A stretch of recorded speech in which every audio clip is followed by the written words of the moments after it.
Hang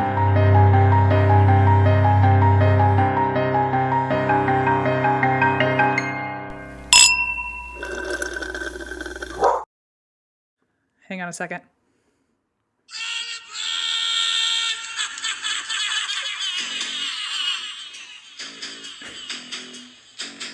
Girls, gays, and theys. Girls, gays, and theys. Welcome back by popular demand. The better half of And That's Why We Drink. Weighing in at pre-baby weight. We've got the craziest, silliest drinker you've ever known, Christine Schieffer. Okay, camera, switch to me, camera. Because I have to show you something, camera. Oh, it's not going to switch to me, huh? Is it just going to be on you the whole time? It looks switched to me. Oh, does it? Maybe Zoom has an update. Okay. Also, I don't know if anyone could even hear me because I know the music was so loud next to the microphone. So if you didn't hear me, we are now welcoming back the world's greatest cryptid, America's Christine Shifter. Oh my God. Okay, ready? Pull it out with my teeth. Pull it out. It's about time. I have not seen you pour yourself a glass of wine in a year, my friend? That's not true, because I was here for Christmas and I drank, and you were just here and I drank in front of your face, and you have a video of it. I know, but on like a classic And That's Why We Drink episode. I guess Christmas was different, but Christmas was a special... Here, I'll do a little clinky with you. Okay, clinky clink. Well, clink, clink, clink. What are you drinking today? Oh, man, what am I drinking? I'm drinking a classic, my $8 Apothic Red. Apothic. I know you love it. I love an Apothic. And I'm wearing a special shirt that I'm already spotted, but let me show you. Oh, I love it. It's my Cackleburger Witch. Got me this for Christmas. For those of you who don't know, it was when we covered Burger Chef or something, right? Yes, Burger Chef. And it was Chef Jeff, right? Chef Jeff. It was a very odd experience for all of us. A very fever dream experience. Christine introduced me to like the backwoods McDonald's gang, and so I found a shirt and with Cackle Witch or whatever her name is. It was like creator of the Happy Meal, but also their slogan was like, "Your family's dinner is ready," or something like really fucking dumb. And I'm also wearing my a new trashy-classy headband. Look at you with all your spots. It's extra trashy because it has leopard print on it. So. Oh, I miss your trashiness. I feel like this episode I'm going to be extra giggly because I'm like, I got butterflies again, that I'm like back with you. I know, me too. Blaze is like, "Are you nervous?" And I was like, no. should I be? I am. I'm like all flustered. I am nervous too. I'm lying. I am nervous. But that's why I brought a drink. Yeah, I'm nervous. I feel like we're back in the olden days again. Again, thank you and shout out to every single person that came on and took a little spot for you. And thank you to everyone for your patience and, letting us have some people on while Christine took a well-needed break. It was wonderful because I got to listen to all these fun stories and not necessarily fun, but all these like fun guests. And then people on Twitter were so kind about it. They were like, "Oh, these episodes are so fun. But we miss you, Christine."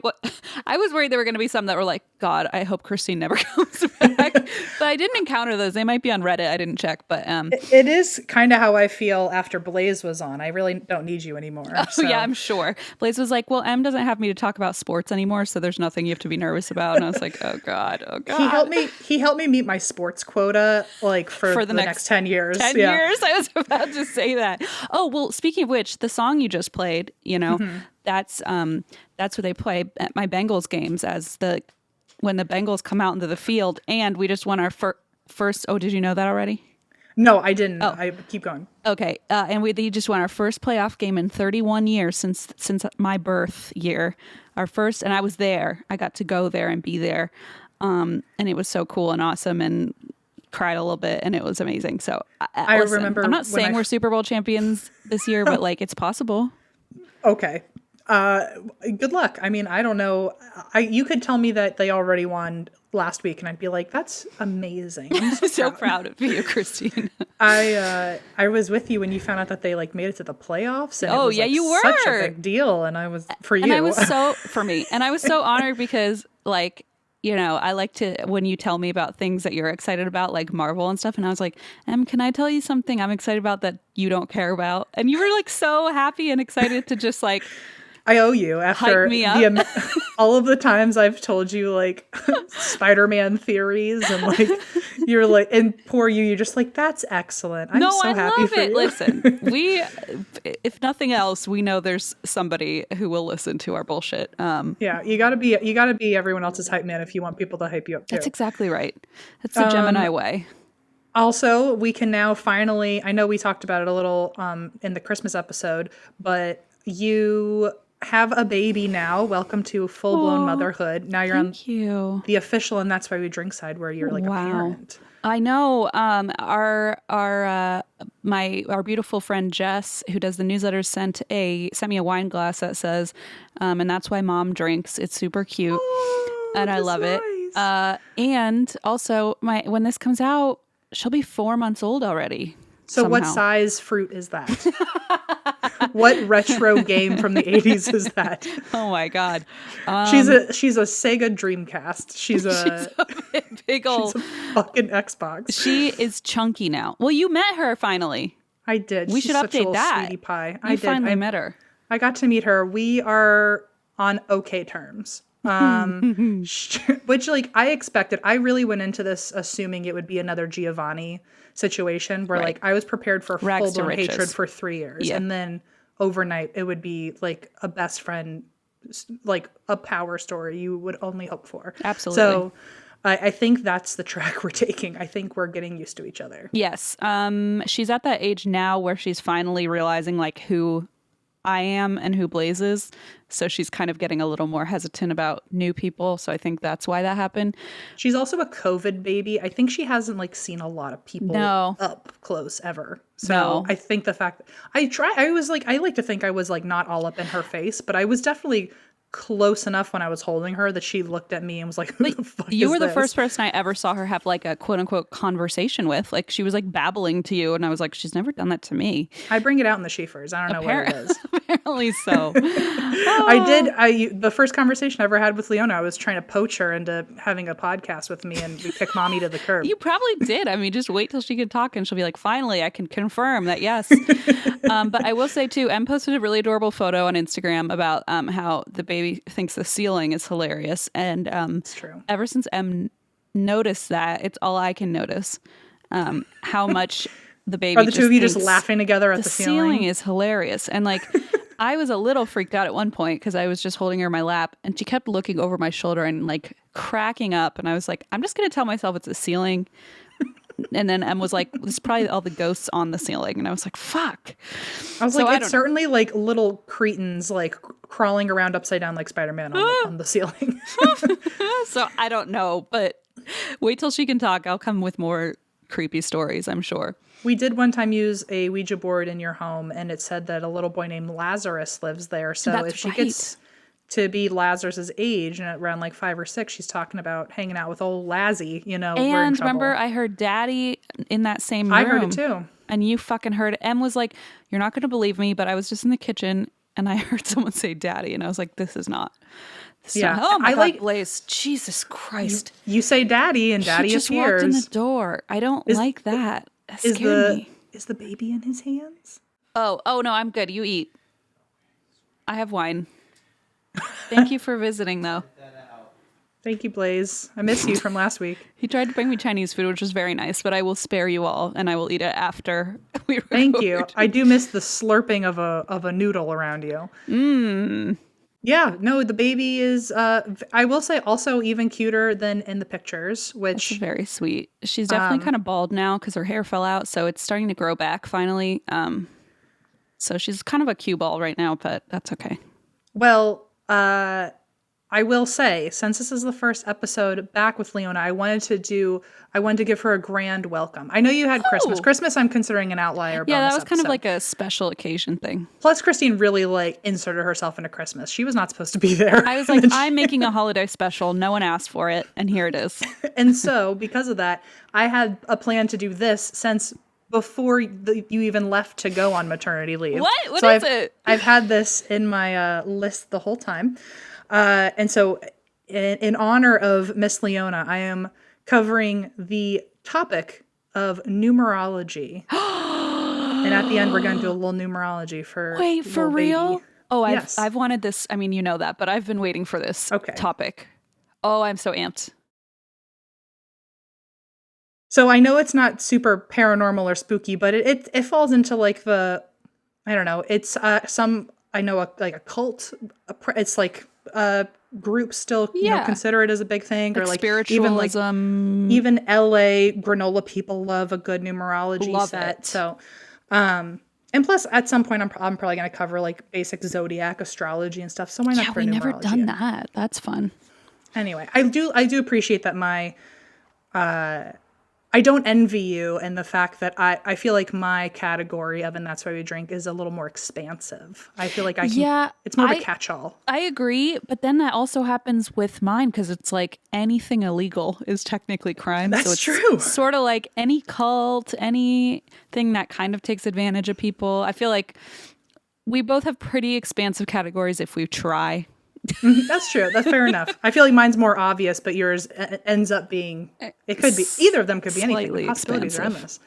I will say, Eva, if you're listening, I know you're out there in the back rooms of Zoom. But I did all three of our charts and Leona's. You did? Oh, so my God. I didn't put the meanings of our stuff. Oh, so Eva's very excited. So, how do you know that? She texted. Oh. She said, "What?" You looked like up, and I thought she was like behind your computer. I was like, "Wait a second." she's actually right there. She's rooting me on.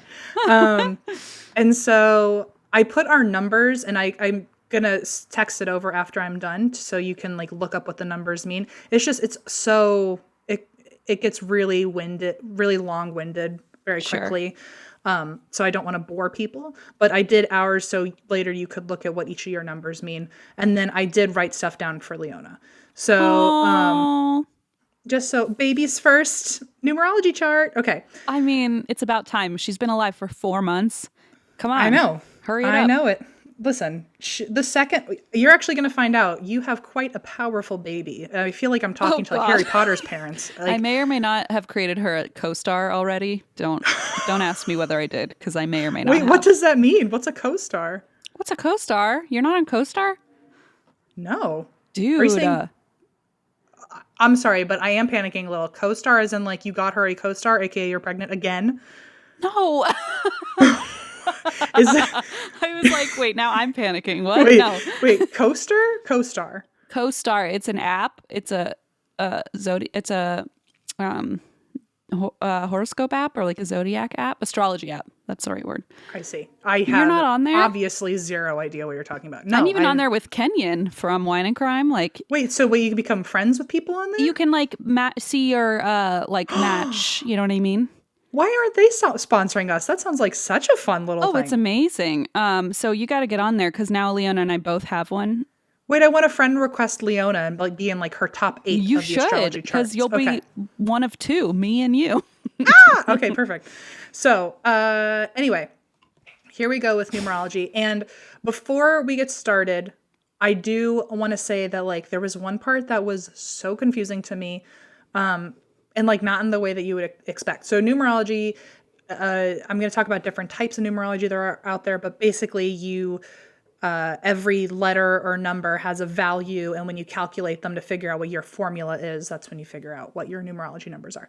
Okay. So the thing that confused me was all of these in some way require your full name. And so I was like, okay, are we talking legal name? Are we talking changed name if you get married, or if you change it if you transition, or if you just have a nickname and you don't identify. Interesting. Mm-hmm. So I wish I could be the person to give you that answer, but it was such a mixed bag. Like so many sources said so many different things. A lot of them were like part of your name. They were not trying to sound transphobic, but I'm just going to like take it personally and be like, that's transphobic. But they were saying like your full legal name is required when you do your numerology chart because it's like imprinted on your soul when you're born and it's part of you no matter what. I call bullshit on that. Then there's because I feel like the name you identify with is the one that Exactly. Right? If we're Like, talking about energy, the one that Exactly. you connect with should be the one that makes sense. And my like the thoughts one that exactly. So that's my like hot out of the oven take about names is like I'm with you on I that. personally think you should be rocking with the one that you identify most with. Agreed. Especially because there's a whole other argument that was like pro use the name you prefer.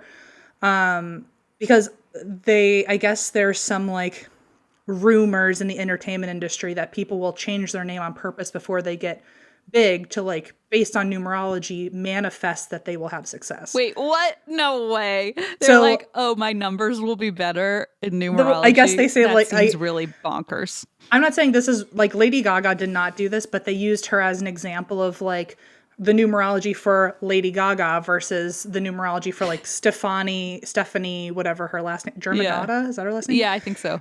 Like the numbers are totally different, so she could have, if she wanted to, changed her name so that way she was bringing in different energy for her career. So I did see one thing on a website, I think it was the same one that referred to Lady Gaga. They were like, maybe try out your professional name versus your personal name and see if they bring different energies. Ooh, okay. So- Now that's interesting. So anyway, I say use whatever name you vibe with because apparently this is Agreed. all about vibrations. So Exactly. okay, so here is numerology. Do you want to take a stab at what the definition of numerology is? Oh, geez. I Okay, have no I'll do clue. it. I mean, I guess every number carries with it some sort of energy. I mean, I don't know.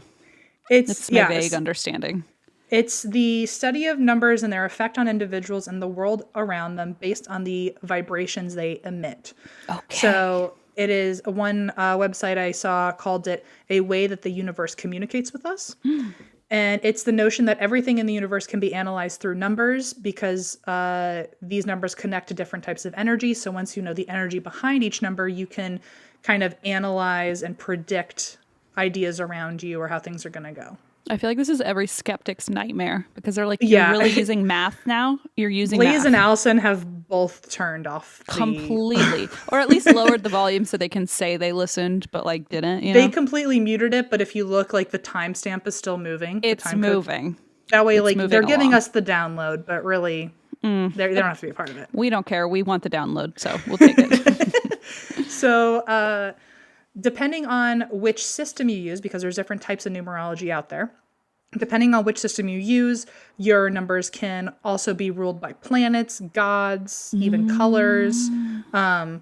It's kind of like astrology, if you will. So, Okay. here's a fun fact for you. Numerology, or it was called at Hogwarts, athromancy. Ooh. It was Hermione's favorite class. See, I love that. Anyway, so there you go. You can be like a smarty pants and also into some spiritual stuff if you want. Blaze, are you listening? So in 1907... No, he's not, and we already determined that, but okay. In 1907, the word numerology was first introduced. Numerology's been around for far longer, but that exact coinage was recorded by Dr. Julian Stenton. So only since 1907 have people been officially working with numerology, Okay. as it's called.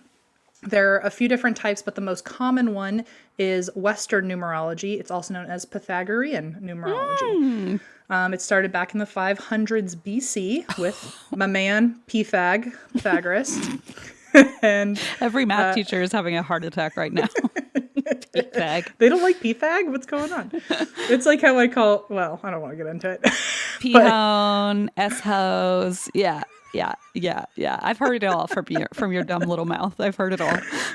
Yeah, for those who don't know, I call my phone my pee-hone, and I not unironically. No, like fully without thought, without second thought or first thought, really. Just If I lose it and I'm around you, I'll go like, oh my gosh, have you seen my pee-hone? the first time you did it, I was like, have I seen what? Like, I really did not know what. And then one time I said, like, do you want to go probably to Starbucks? And you were like, well, let me just get my S-hose. And I was like, excuse me? You're what? My ass hose. You get it? Look, the second you say it, you get it. Oh Also, my God. there's only 3 words that I do it with and nothing else, but I do pee-hone, my S-hose for my shoes, and my G-lasses for my Okay, G-lasses I'm still not on board with. That's the one where I'm like, I can't fully get behind it. I don't know where it came from, but I really, it's impossible to stop, and even if I could, I'd choose not to. Okay, just glad you heard it here first, folks. It's a part of me. Maybe I should do the numerology for those words and see like what's happening in my world, you know? Oh, no, I don't want to know about G-lasses, numerology, vibrations. So Pythag, he is a Greek mathematician, in case you didn't know, and he was very, very, very into the idea that everything could be explained through or broken down into single-digit numbers. I guess he really got into this when he realized that you could correlate numbers with musical harmonies and different musical notes. And since each musical note has different vibrations, you could assign numbers to those vibrations. Interesting. And so this is a quote from T2C online, but I just really didn't want to change the sentence. But basically, Pythag, he looked into it more after he realized that you could correlate numbers with vibrations, and he was able to, quote, use people's birthdays and the vibrations of the notes that correspond to those numbers to give accurate descriptions of people's personalities. So. Okay, if they taught this in math, in like algebra, I would be so much more invested in I would have gotten much better than a B- in math. If it were algebra, it'd be like, what is this person's vibe compared to this person's vibe? And then what's the slope of that, you know? The slope. What is the bell quadratic curve formula of my relationship with my crush? I need to know. Actually, I can tell you it's just a steep decline because it's just actually a line that goes immediately down the whole time. It's a vertical line with an arrow. Yeah. The bell curve requires you to go up at one point, and it never did. There's no curve involved. So Pythagoras, I really have to fight to not say the other one. Yeah. Pythagoras, he's technically considered the father of numerology after this discovery, or this at least active use of numerology. Cool. Even though there were versions that existed way before him. So there is... Oh, really? There was numerology in China and Japan and India. In fact, when he was learning about his own numerology theory, he actually studied Chaldean numerology for like decades. Ooh. Which we will get into what that one is. Okay. But so there are, by the way, a bunch of numerologies I'm not covering. There's Chinese numerology, Indian numerology, Tibetan, Egyptian, Arabic, Greek, African, shamanistic. That's just some of them. Holy crap. So there's a bunch of different ways you could use numerology. And that's actually one of the ultimate criticisms of like, well, if it works, then why are there like a million different versions? But I'm just going to cover the main 3 that seem to be the most common even today. One of them is Western, the Pythagorean version, which I will cover later because that's the one that's most common. And so that's the one that I used for Leona and us and all that. Right. So I'll break that one down separately later. But the other 2 that are the most common are Chaldean and Kabbalah. So with any of these forms of numerology, you can analyze the initial number you got. And so I said this one time. I think I must have been when I covered the lucky number 13. You did, or something. yeah. That's when we talked about numerology, like slightly, yeah. So one of the things I said then was in numerology, the individual numbers and the combined number mean different things, but it's all important. So for the number 13, 1 and 3 are both important in numerology, but when you add them together to get 4, 4 is almost like the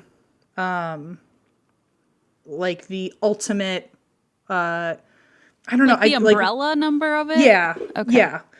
Or like it ends up like 4 is the one that people pay the most attention to, but if you want more detail on the inside of, if you want more info on 13, you look at 1 and 3 separately. You break it down into the separate parts. Okay, got it. So with any of these forms of numerology, you can analyze the initial number you get, or you can take that multi-digit number and look at each individual number and get a better rounded analysis of yourself. Okay.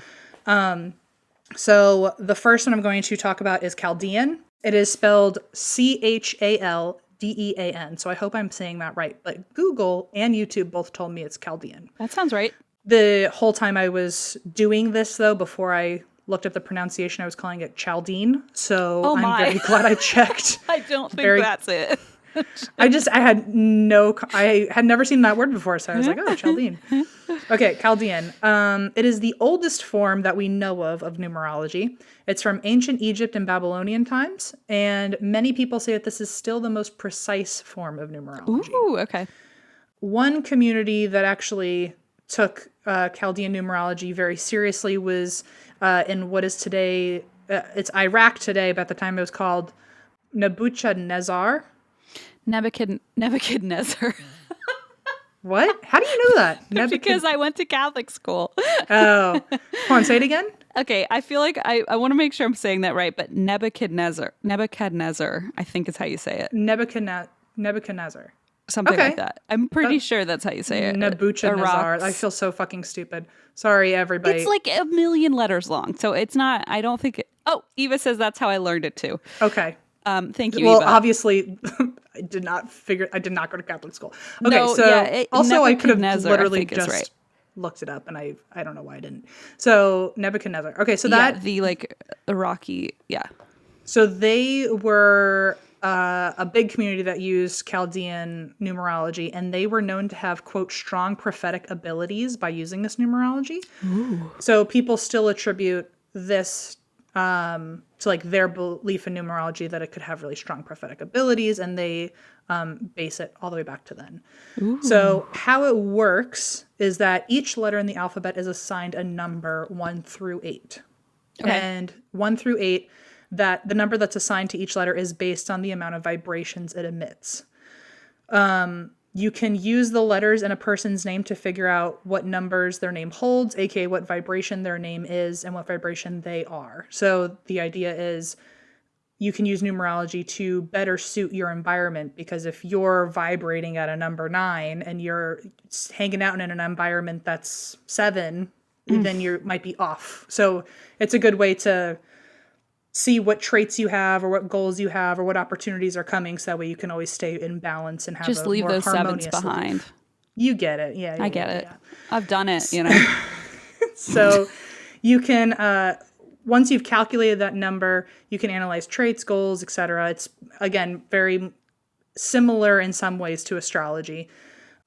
The calculation is adding each letter, which is assigned a number, that you have in your name, and then adding them until they get a single digit number. So if I added up my name, let me send you a chart just so you know what it looks like. Okay. So this is the Chaldean numerology. So it's 1 through 8, and it shows the alphabet, and it's not actually in A through Z. It has, A, B, C, D, E, U, O, F, I, K. Oh, so okay. Based on the number that letter is assigned, you add up all the letters of your name. And so mine ended up being like 36. So you can add 3 plus 6 and get 9.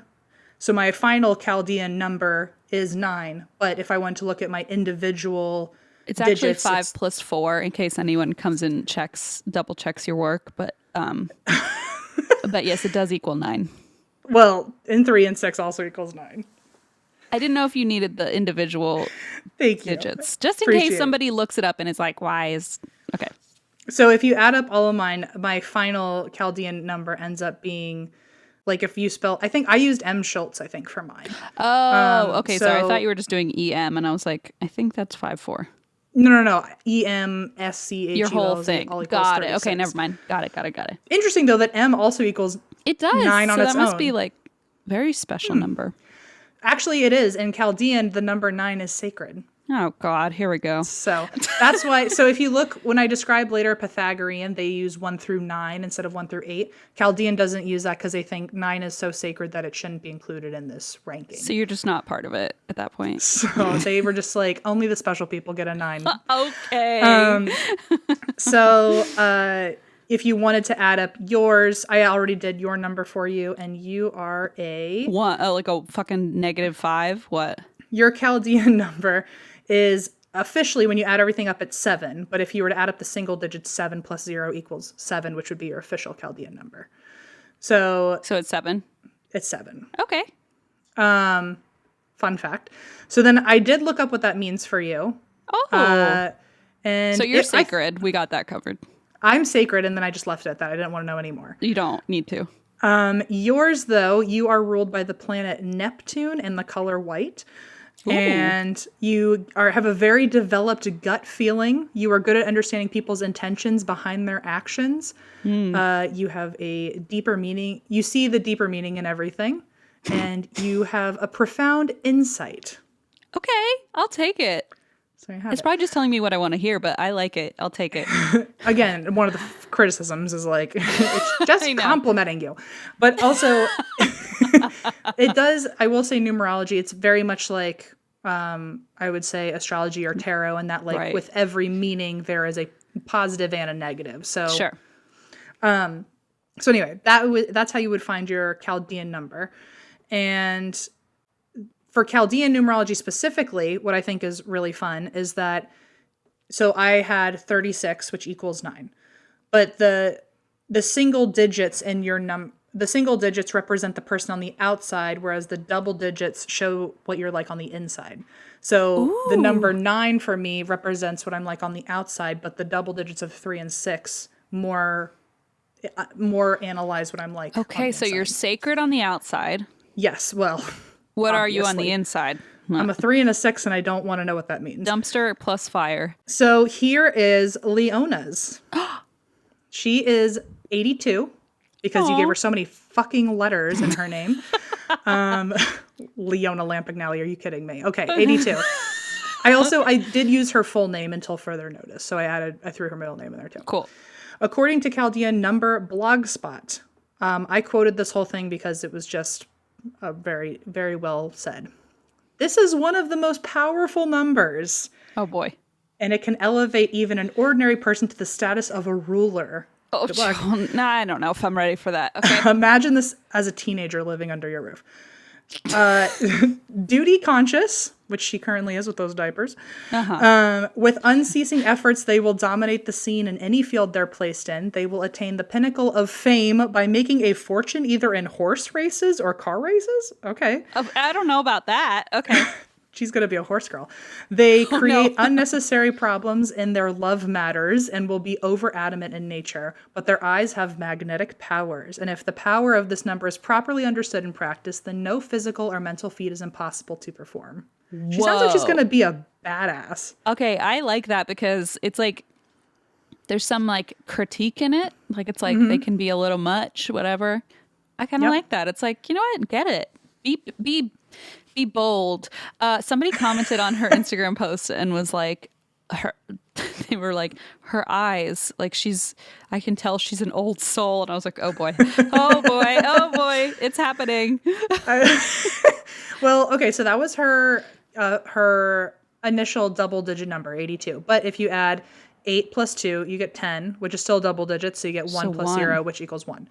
So her official Chaldean number is 1. Oh, okay, I see. So according to Divinity World, number 1 means, quote, it represents having a strong winner mentality in order to gain success. People who are represented by the number 1 are also very creative and perfectionists. They do not like to do things themselves and rather like to outsource their work to others, which I understand, girl. Hell yeah.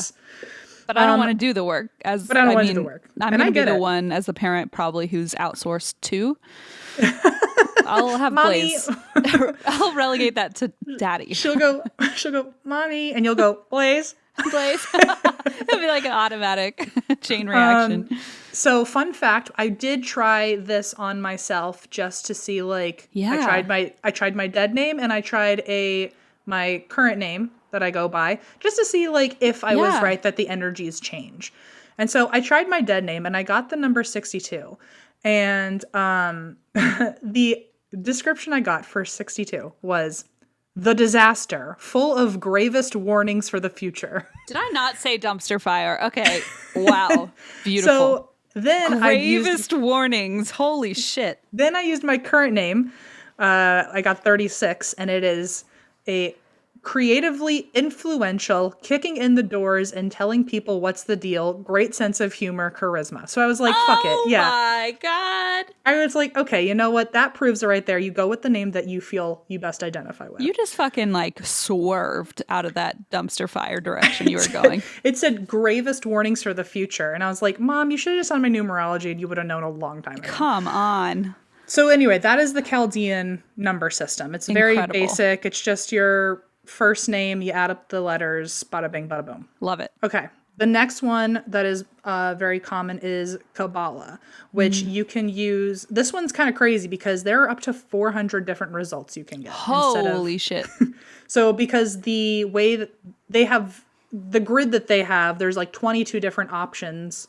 Let me just send it to you. Okay. Something about the vibrations.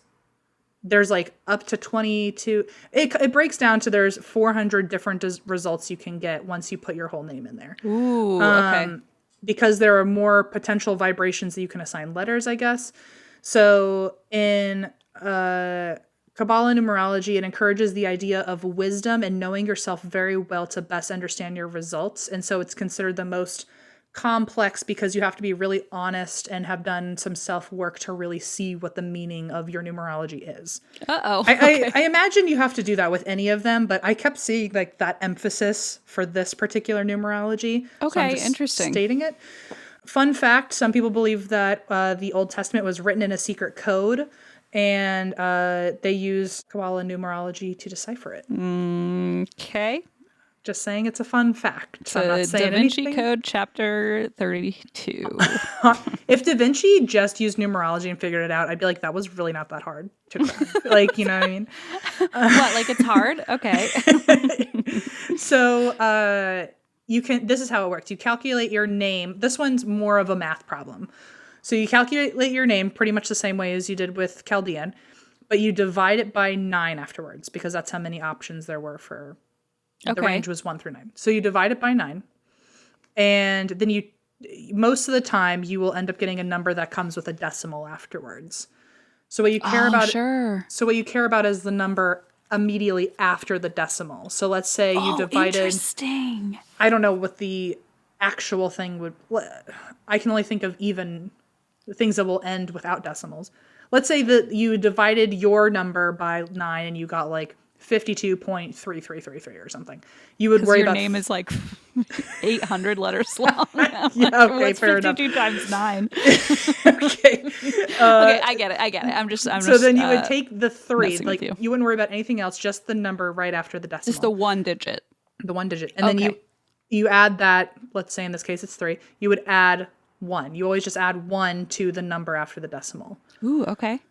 So even if like the example I could only think of in my head was like if you got 9 for some reason and then you divided, or if you got 81 and you divided by 9 and it would come out to 9.0. Even if it's 0.0, you still add 1. So you'll always have at least 1 as your number. Oh, okay. Does that make Got sense? it. I feel like Yes. No, it does. without to a me. whiteboard, I feel like I'm just like yammering on. No, I get it. So then that becomes your official life path number. Oh, okay. So so I think every number then ends up being either 1 through 9. Got it. So, because even if you have a 0 at the end, you add 1 and you get 1. If you have 9 at the end of the decimal, you add 1, you get 10, but it breaks down to be a 1 again because you keep simplifying. I get it. So it'll be, so everyone's life path in Kabbalah numerology is 1 through 9, and each of these things represent a different aspect of life to show you what direction you're heading towards or what you're destined for. So 1 is progress, 2 is, and these are very concise and spark noted. Like there's actually very long whimsical paragraphs you could read about these, but I'm giving you like short bullet notes. So 1 means progress, 2 means expansion or development, 3 is love, 4 is lack of fortune. Yikes, hope I'm not number 4. Oh. 5 is creation, 6 is completion, 7 is spirit, 8 is impulse, and 9 is success. Impulse. Okay. Leona's 8, which is impulse. Fuck. So in different ways, it represents abundance, achievement, charisma, and karma. But that does sound like the other thing you read of like, just like be the center of attention, outsource the work, go big, go home. Exactly. It's basically good karma coming around, and I mean, it sounds like success, and you're just gonna make it work however you have to. She's like a horse racer, right? She's a She's she's gonna be a bookie, I think, is what's gonna happen. Oh, that tracks. Yeah. So in case you were wondering, Christine, and I'll send this to you later, yours is a 5, which is creation. Okay, that fits. What's yours? Mine is 9, which is success, bitch. Oh, fuck. So, well, no wonder I hitched my wagon to you. I was like, I'm creative, but I'm not successful. I'm going to just follow Em around. When it comes to the final one, the Western Pythagorean one, we actually do have a lot of similarities, which in numerology world, I think explains why we work so well together. Intriguing. So those are the 2 less common of the main 3, but overwhelmingly the most popular one these days is Western Pythagorean Numerology. This is just my PSA before I get into numerology, Western numerology. Just like tarot, just like astrology, it's best that, I'm giving you basic information that I learned yesterday. So, I'm giving you the best that I can, but if you happen to know someone who is has more expertise in this, you're going to get probably a much better answer to some of these things. So if you're ever doing your numerology chart and you happen to know maybe an actual numerologist or someone who's really invested in this kind of stuff, I would suggest having them analyze you instead of doing it on your own. Like if you know Pythag, just ask him directly. Honestly, if you know Pythag, you give me a call, because I got a lot of questions about why I flunked all of my math classes. It's not because you're a 9. No. I don't know what to tell you. You get it. So a little PSA there. It's fun to do, but if you can get someone to actually analyze your numerology chart and not just get some website to do it for you, and it's probably the same cookie cutter answer that they give everyone, then let us know what your numerology is. And if you do that, let me know. I would love to, obviously paid, but I would love to. Yeah, I would love if you're into it. I would happily get an official numerology chart analyzed. Maybe we can expense it. Oh, that'd be a great idea. Also, this is a business expense. And if it goes completely against what I told you about us with this, then I'm going to feel bad and stupid that I clearly didn't know what I was talking about if they give you a completely different answer after I read our charts. So with this system, the Western one, you use your name and your birthday for calculations. Ooh, okay. And there are 6, as far as I know. Some sources were saying it's just 5. But I'm just going to give you the additional one too and say there are 6 main numbers that you're looking for in your numerology chart.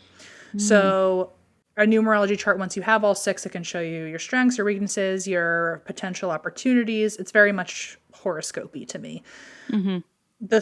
Out of the 6 numbers, 3 come from your birthday and 3 come from your name. Okay.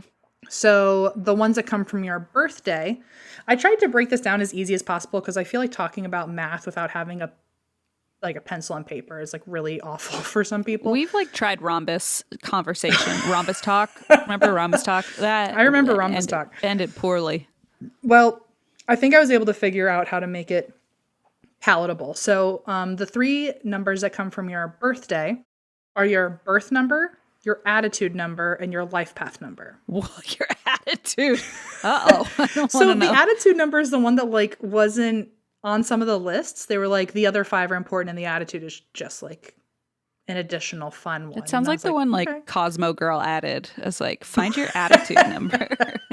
Follow this flow chart. If you work for Cosmo and next month I see something about an attitude number in your magazine, I'm going to know you listen to this podcast. We better get a check in the mail. Yeah.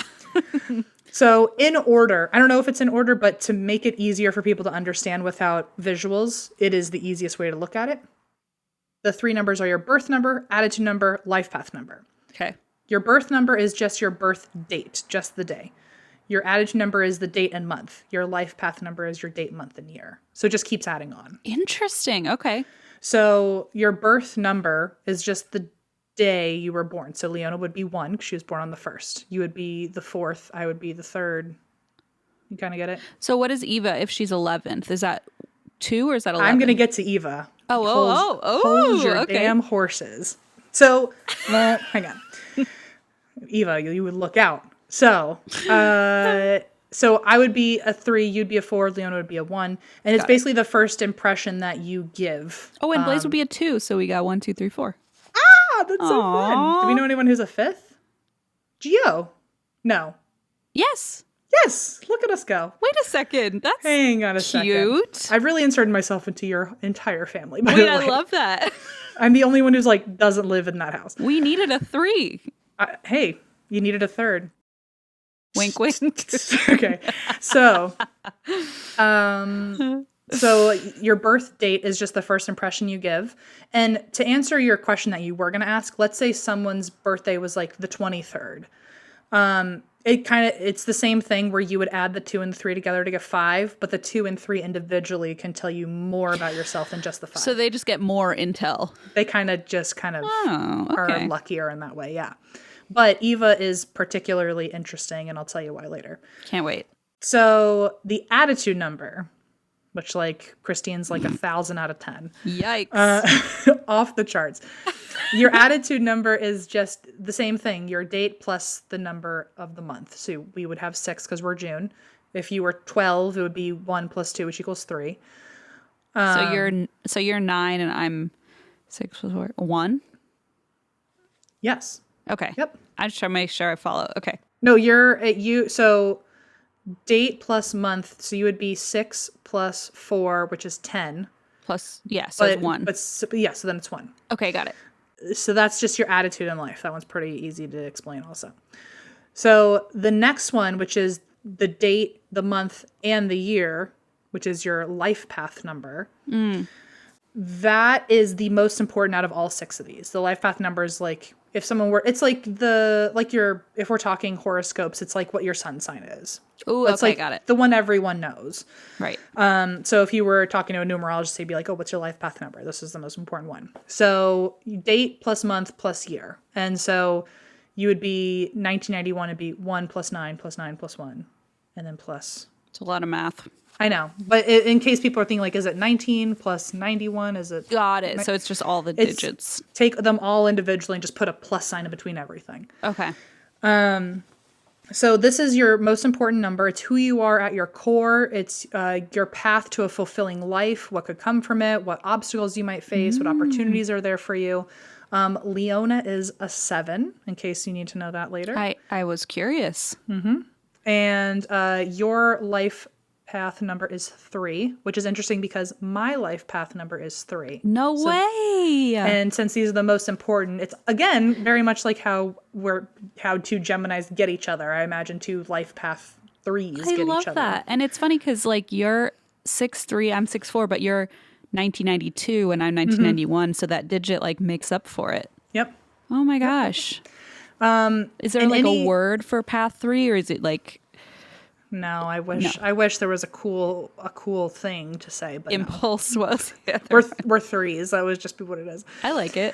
So if any other number in your chart corresponds to your life path number, those features come easier to you than others. So later I'm going to talk about your personality number. So if your personality number is a 3 and your life path number is a 3, then your personality is maybe more easygoing, or people can read into who you are better, versus like you're really misunderstood, or you know what I mean? Okay. Interesting. Or there's a destiny number. So if your destiny number and your life path number are the same, your destiny might come easier for you, or there will be more opportunities for you to succeed. So things like that. Got it. Okay.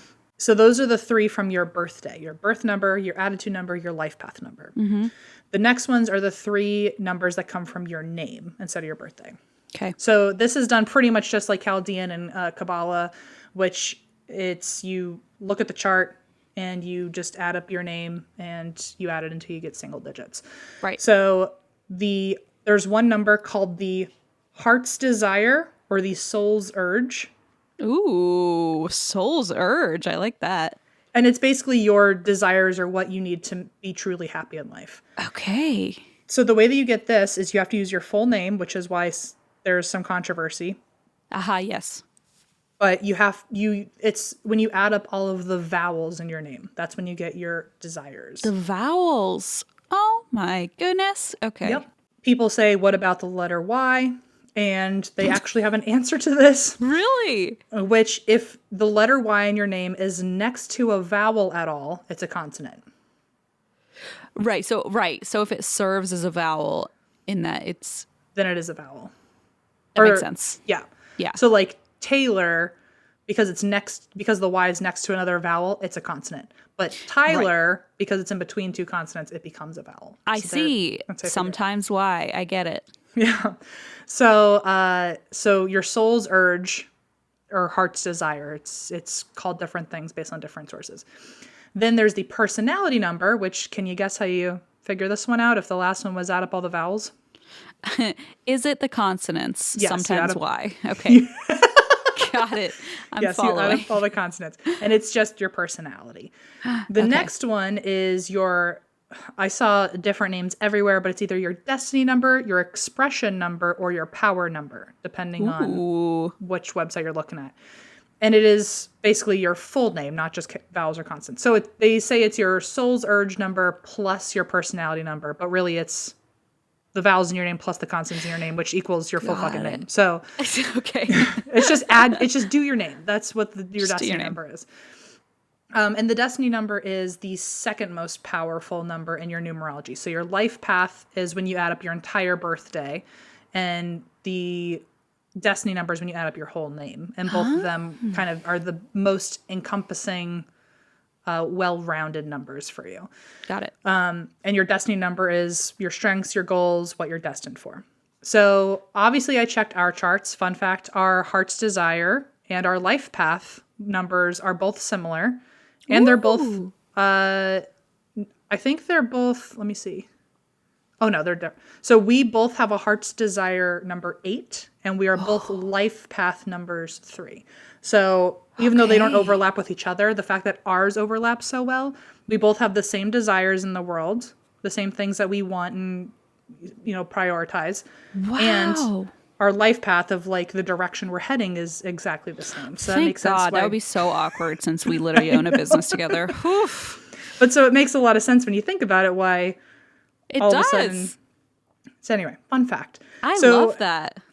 Here's why I wouldn't answer your question earlier about Eva, because I'm pouring my wine. Eva happened to be born on an 11th, and at least in Western numerology, I don't know if it's all numerology, but at least Western numerology, there are 3 numbers called the master numbers. And in your first round of calculations, you might end up with double-digit numbers like 77 or 55 or, a number that has 69. No. Like if it's got the same digit twice. Oh, okay. Okay, got Or it. really any double-digit number, but there's only, out of all the double digits out there are only 3 that are super powerful, and they are 11, 22, and 33. And so if you have one of those, you don't need to simplify it. You already have a master number. Oh my God. It's like a badge of honor. I love that. Eva's texting. I miss having Eva's text commentary come up on the side of my screen as we record. So Eva, this is for you. So for the master numbers 11, 22, and 33, for some reason it doesn't exceed that. There's no 44 or 55. It's just those 3. And according to numerology.com, which I consider the highest source on numerology, these master numbers, quote, represent the 3 phases of creation. 11 is envisioning, 22 is building, and 33 is sharing. Oh my God, Eva. 11 is, this is another quote from numerology, 11 is the visionary, 22 is the architect, and 33 delivers it to the world. So if you have one of those numbers in your chart, you don't need to simplify it because you basically are like, I'm a fucking master number. Eva's the visionary. Holy shit. So people with master numbers in their big 6 chart a lot of times do have greater struggles or burdens. Oh, well, I mean, look at who she works for. We are what the universe brought you, Eva. She's like, I have a 3 and an 8 that I have to deal with. We are your destiny, Eva, to conquer great struggles. because since they have it's basically the Spider-Man with great power comes great responsibility. If you have a master number, there's a higher expectation for you to understand the world's problems so you can best cater to it. So to be able to Did embrace... you just attribute that quote to Spider-Man? Yeah. It literally is. With great power comes great responsibility. If you have a master number and you have this kind of innate power or potential for power, then you have to understand other burdens to be able to know how to best use your power. So, FYI, having these numbers in your chart simply does mean you have the potential for it, but it is not like a destiny guarantee thing. You have to want it. So, fun fact, if you're doing your chart and all of a sudden you see like a 33 and you're panicking that you have all this responsibility, you get to choose whether or not you want to do anything with Eva it. says, wait, I want it. So I think that confirms. Well, here's more for you. So if you're an 11, this is allnumerology.com. If you're an 11, you are a seer and an empath, and you hold powerful intuition, spiritual awareness, and you're very cooperative with others. Well, that's true. If you are 22, you are Which is your lucky number? Which is my lucky number. I looked around. I don't have 22 on my chart at all. I think 22 just is it's a fluke lucky number. That's a bummer. Cool that one of my lucky numbers is a master number. Yeah. 22 is known as the master builder because it can actualize anything. It's very methodical, and it has a fear of failure because it knows how great its potential is. Ooh, that's deep. And if you're 33, which is the one that delivers this creation to the world, a quote from numerology says 33 is pure love and light, guides others to healing, a channel for divine messages, and is the most profound. Wow. I wonder if we know any 33s. I was really hoping one of us would be a 33 in something, and nothing happened. I feel like that would be too much. Like if one of us were and one of us weren't, it would be like, whoa. I'd be like, honestly, threatened. Honestly, I don't. Oh my God. Eva just said, are we 133 together? Do the three of us make 33? We'll have probably to if you fudge the numbers a little, yeah, I guess we could just change them to be 33. Yeah, I guess. Ask Pythag, he'll be cool with it. So one thing that I did find funny is that Eva is an 11, which is a master number, but you, Christine, are a 4, and according to one of these sources, 4 and 8 have the same thing, where apparently they are, quote, the numbers known as the numbers of fate and karma. And when 4 or 8 is a single key number of birth, which yours is because you're born on the 4th, the number was chosen by that person before birth as a way to balance heavy karmic debts. Fuck, I just got chills, and like probably it's true. So basically you have some correct. Hey, I'm trying really hard. I believe it. 1 and 2, I'm trying really hard. Maybe that's why your baby has an old soul, because she knows what you did. I was about to say, maybe that's why my baby has such attitude problem already, according to her numerology. I like to think that she showed up and she was like, I'm back, Christine. You thought you could leave me in the last life, and I'm here now. I remember what you did. Remember your karmic debt? Well, I am your karmic debt. I am your karmic debt. Just catch me at the horse races. You'll be sorry. So the basic criticisms of numerology are confirmation bias, that the second you see like a 22 somewhere, you think that something special is going on in your life. Another is that numerology is based on a man-made system, so how could it be spiritual at all? But there's numbers in nature. Okay, whatever. True. And the criticism, too, is that there's so many versions of it, then how do we know which one is correct? Another is that it's unreliable if it changes based on your name change. So if I went from my dead name to my current name, all of a sudden the energy changes or the vibrations change and the definitions change. So it feels... But I could see why. I feel like that makes sense the way you described it earlier. Yeah. I feel like I was doing a service by finding out my dead name means like nothing but failure. Means like trash, trash, trash. Triple trash. Triple trash. And also in different cultures, numbers might be associated with different traits. And so they might be analyzed differently based on wherever in the world you're doing a numerology chart. That's a good point. I think that one's a valid argument. So anyway, that is numerology, but I wanted to read Leona's really quickly in case anyone wants to do a chart for us. So the Chaldean number for Leona is 82, but simplified it's 1. Leona's Kabbalah number is 8.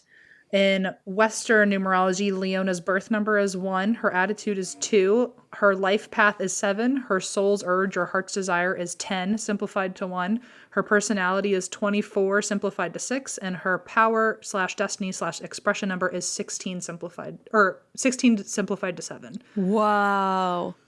So, I feel like I've been talking for a long time. The only thing I had left was a description of who she'll probably become. But I'm going to leave that. It? I'm so curious.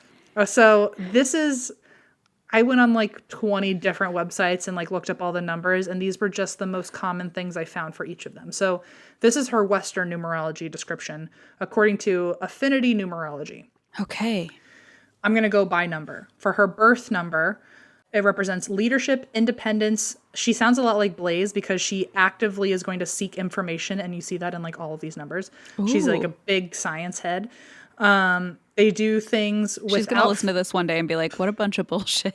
She's going to completely... like, you know how like kids rebel from their moms? Oh, She's going to be like, ghosts aren't real. And then I'm going to have a real talk. She's going to be like, myself. I'm going into STEM, Mom. You can't stop me.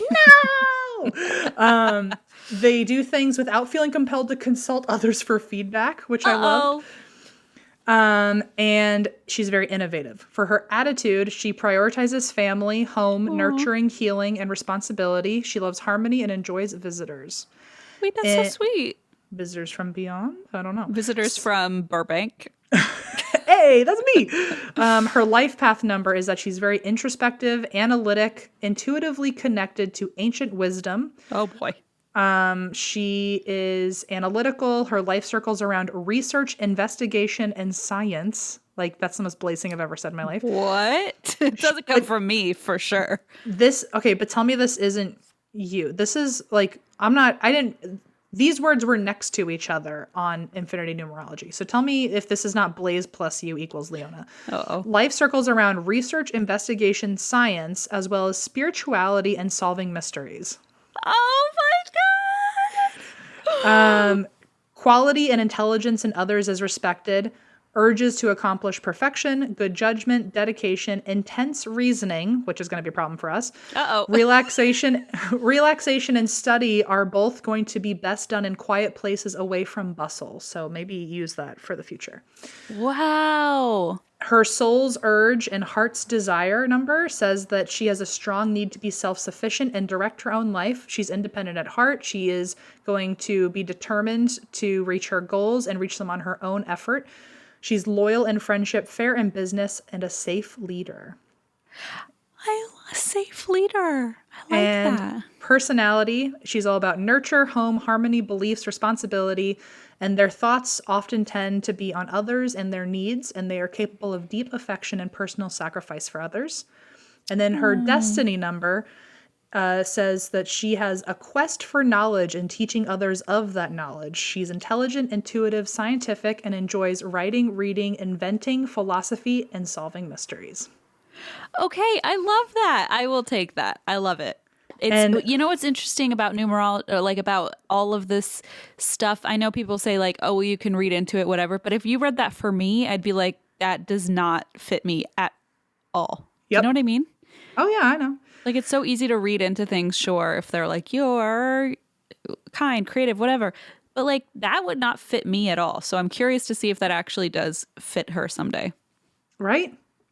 So anyway, I don't know. I have a hunch between the science and solving mysteries, you really landed yourself exactly what we were all expecting. Our new research assistant. Anyway, that was very long-winded. I started getting yammery because I haven't talked to you in a long time. I know. Well, I also inserted myself once again into your story. That's numerology 101. Wow. And I'm now going to send this to you and Eva, and you now have your own numbers to look through later. I know Blaze lowered the volume earlier, but I feel like if he listens to this, he's going to be like, yeah, that's my daughter. You know? Aww. I feel like that's like a really cool, proud thing. Like research oriented, but also like family and deep affection. And I don't know.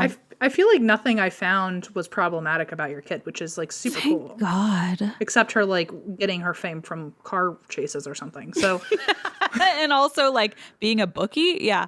Yeah. Anyway, there you have it. Oh, I love that. Oh my gosh, Eva says thank you. You really sent all of our things. Oh, I love this. Yeah. Fascinating, Em. I know. I mean, know all what that it science is definitely not genetically related to me. So, okay. Well, I mean, relax. think about it. If she becomes a scientist, like that came from Blaze, not me. Well, that's a fact. But if she becomes the next Zach Bagans, Aha. Well, might have been science and from- Zach Bagans, in my mind, aren't really in a Venn diagram together. But I mean, I could be wrong. But also, one of the numbers I saw at one point did say that she's like gonna be like problematic in love, like she's gonna like care too much, which makes me think she's gonna end up with a Zach Bagans at some point. No. So Oh no. I'm Oh, warning no. you now. She's going to probably be into the bad boys. That's what I'm thinking. I Get don't. ready. Or girls or babies. Just saying. I have told you enough times behind closed doors how excited I am for her to come out as queer one day I'm if just she saying, chooses to do so. I'm expanding upon your assessment. If she that ends you up never with know. if she ends up with a bad girl though or a bad baby, honestly, I'm gonna be equally blind to it. I'm gonna be so excited for her. I'll be like, oh my god, and then we'll all be hurt together as a unit, as a big family unit. You're gonna be like, you make a great couple. I'm gonna be like, and that's not what I asked you here for. This She's gonna intervention end is up not with about that. the swaggiest, coolest, like fuckboy lesbian, and I'm gonna absolutely eat it up for her. I'm gonna be Leather jacket, not leather, obviously, but this is the future we're talking about. But wow, yeah, I can't wait. Anyway, here's to you, Leona. Good luck. Here's to me, okay? Yeah. I'm the one who needs all the luck and help. Anyway, please tell me a silly story. That isn't very silly at all. Okay, I feel like the silliness ended here.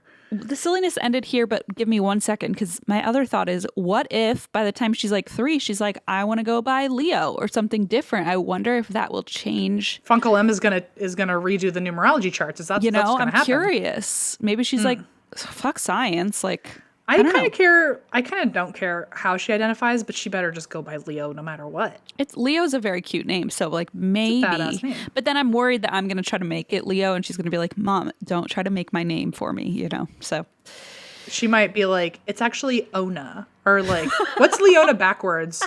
somebody tried to write it and they wrote it wrong, and I was like, close. Let me see, Lee. It's Noel, a Noel. A Noel. I think so. So the like opposite of Noel, a Noel. Ooh, Fun. that's fun. Anti-Christmas. Okay, go. Anti-Christmas. Antichrist. Uh-oh. Okay. Wait, actually, I forgot to tell you her whole numerology chart was just 666 the whole way down. Oh my God. I already knew that. Okay. So now I have like, let's rein it in. I know. Let's be sad. We Okay. had fun. We had fun. We had so much fun together. This is the story of Patti Adkins. Is Patti Adkins the victim or the... She's the victim. She's the Okay. missing person. Got it. Okay. So Patti Adkins, I actually saw this story on an episode of Disappeared. Shout out to Discovery Plus. And that's where I first saw it. I think it's also been on Dateline. But this is the disappearance of Patti Adkins. So Okay. we're in 2001, July of 2001. And it's July 8th, and a woman named Marcia Pitts has not heard from her sister, 29-year-old Patti Adkins, and she's starting to get nervous. So Patti, Marcia's sister, worked at a Honda factory in Marysville, Ohio, and she'd actually worked there for 10 years, and she was particularly looking forward to the 4th of July because the factory was shutting down that week for the holiday, for the whole week. So everybody who worked at the factory was able to have a vacation, basically. She was like, I'm getting out of Dodge. She's like, it's Ohio. We're going to go to a lake somewhere. Yeah, what's the thing for July 4th? What do y'all do in Ohio? Illegal fireworks and Fun. beer. I mean, probably what you do in Virginia, I imagine. Same. Yeah, about the vibe. same. I'd be excited to get a week off of work to do that too. Hell So, yeah. Yeah. Hell yeah. Cheap beer, boats. I think that's pretty much. I love July 4th boats. Yeah, that's the fun good time. stuff. I agree. All right. So she couldn't wait because she had a plan to go on vacation with her boyfriend. And their vacation was to Canada. Ooh la la. Ooh, wait a minute. I like that 4th of July a lot better. Ultimate romance. Also, like, the, like, ultimate, like, anti-American thing to do for July 4th. Go to Canada. Valid point. Love that. Such a good point. Wait, can we all just go to Canada on July 4th next year? No, Canada's like, no, we don't want that. Please, God, no. Keep your illegal fireworks to yourself. Yeah, so they were going to Canada. Love that for them. Leave the country to celebrate Independence Day. Yep. And so in preparation, on Thursday, June 28th, Patti dropped her golden retriever and her cats off at the vet where they were going to be boarded, and dropped her 7-year-old daughter, McKaylee, off at Patti's ex-husband's house before her final day at work on Friday, June 29th. And this was the day before the big vacation, the big 4th of July week. Got it. So that she was like, where the hell is my sister? Like, we got to make plans, or we got to figure out. So this, sorry, I think I got this confused, or I think I probably didn't clarify this enough. But so I started off with Marcia, who's waiting to hear from her sister, Patti. Patty's the one who's been working at the Honda factory, is very excited for her trip, dropped off her dog and cats, and dropped off McKaylee at her ex-husband's place. And Got it. Marcia has not kind of re-entered the story. She's not. Got it. Okay, we're here. But yeah, so Patti dropped off her pets. She dropped off her 7-year-old daughter, had her last day of work, Friday, June 29th, and here comes this big holiday weekend. So the plan for McKaylee was to stay at her father's house before moving on to her Aunt Marcia's house later in the week. So Marcia's the one I mentioned up top, who is waiting on July 8th, flash forward, to hear from her sister. And so she's watching McKaylee, her niece, basically. Got it. So now, over a week later, Marcia and McKaylee are together, and they are waiting for Patti to come back from her trip, but they had not heard from her all week. So, like I said, Patti was on holiday.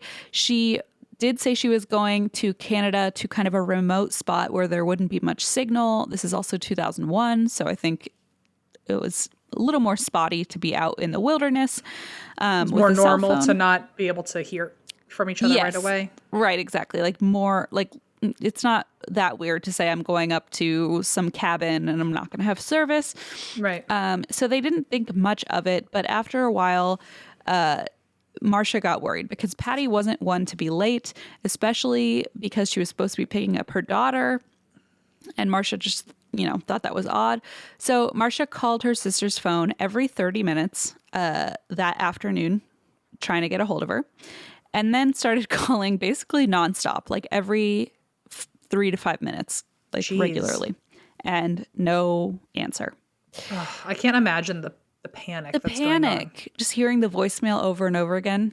Or like, scary. Yeah, oof. Especially if it's every 5 minutes. Like, I don't know yet what happened to Patti, but if she's able to see like her phone is being called every 5 minutes and like, oh God, that constant ringing, yeah. Like knowing that someone's looking for you. Oof. I didn't even think of that. So time is moving on. Still no sign of Patti. So Marcia decides to ring up the guy that Patti is with in Canada to see if he knows where Patti is. So she calls his office and a woman picks up. It is the man's wife. Oh, dun, dun, dun. Plot twist. It's a plot twist for us. However, Marcia knew about Double this. Plot twist for me. Double plot twist. Right? I see. Okay. So Marcia is like, I knew that this man's wife was going to pick up. But to be kind of discreet and, I guess, kind toward her sister, she pretends like she's a customer. So she doesn't like blow up her sister's spot. And she asks if this woman knows where her husband is. She's like, I'm trying to get a hold of this guy. Can you let me know where he is? And the wife says, oh, he's not back from his trip yet. So Marcia's like, thank God. Okay, they're just running late from their vacation. Yeah. They're just out of service, whatever. Wow, so sneaky for Marcia to like... Right? Like, Pretend she's a not throw her customer? sister under the bus, but like I know. figure out what she needs. I love that. Marsha is a homie. I was gonna say she's a homie. she's loyal to her side. Yeah. Loyal. Yeah, she knows what she's doing. Yeah. So Marsha's relieved. She's like, all right, if he's not back, then probably Patty's not back yet. So she waits a few more hours, and then at 5 p.m., she's like, I don't know. I still haven't heard anything, so I'm going to call again. But this time, the husband picks up. He is back from his vacation. And when Marsha asks about Patti, he says, Patti who? And it could have been because he was with his wife and had to play dumb? Yeah, so... Okay. Probably. Oh, Question mark? We still don't know. Okay. Yes, not sure. She says, what are you talking about? Patti, my sister, the woman you went on vacation with. And he says, I don't know what you're talking about. Patti who? Patti Adkins from the Honda factory? Weird. Why would I go on vacation with her? And Marsha's like, because you're dating. And he's like, I barely know her. What? I Okay. know. What the fuck? So this poor sister is like... I'm excited to see where this goes, though. Like, was he lying through his teeth? I guess you'll have to wait and find out. What does your gut say? My gut is he's lying, but I also don't know how the rest of this goes yet. You're right. Okay. He's lying. Okay.